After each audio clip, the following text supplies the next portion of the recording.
Hey everyone, welcome back to our channel, Simply Our Home Cleaning and Cooking.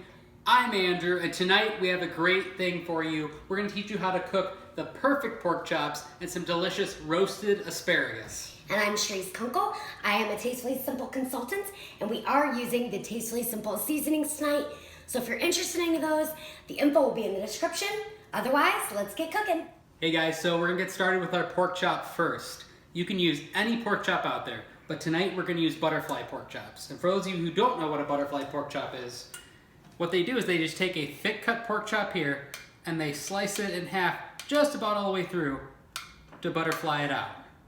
Now there's two reasons why I like to use butterfly pork chops. The first reason is because it cooks fast and I like to get my dinner cooked so I can eat it, right?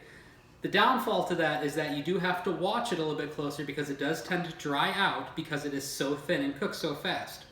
The second reason I like using butterfly pork chop is because it takes up more of the plate. So a thick cut pork chop is obviously smaller. When you have that butterfly pork chop opened up, it takes up more of that plate and looks like you're getting more bang for your buck kind of thing. And people eat with their eyes first, so they're gonna look at that plate and go, wow, I'm getting a huge meal and it's gonna be delicious. All right, so we're going to start by seasoning up our pork chops. We have two seasonings from Tastefully Simple, our garlic, and seasoned pepper seasoning. Make sure you're nice and liberal with the seasoning and pat it in there, and we're gonna flip it. And we're gonna also season the second side.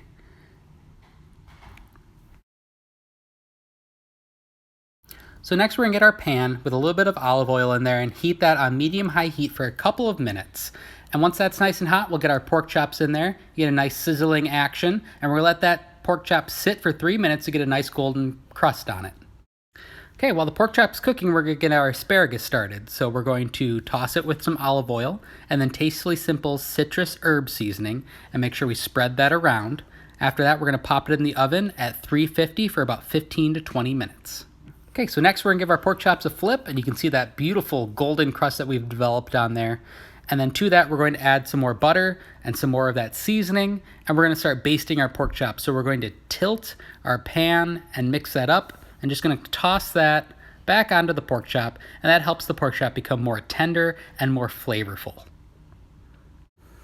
Okay, so next we're going to just flip the pork chop, rebaste, and cook until we reach an internal temperature of 145 degrees. So we're gonna pull out our asparagus while our pork chops are resting. And while we're waiting, we're going to saute up some mushrooms and red peppers in that delicious buttery seasoning left over from the pork chops. And then you plate and you have a delicious, perfect pork chop meal.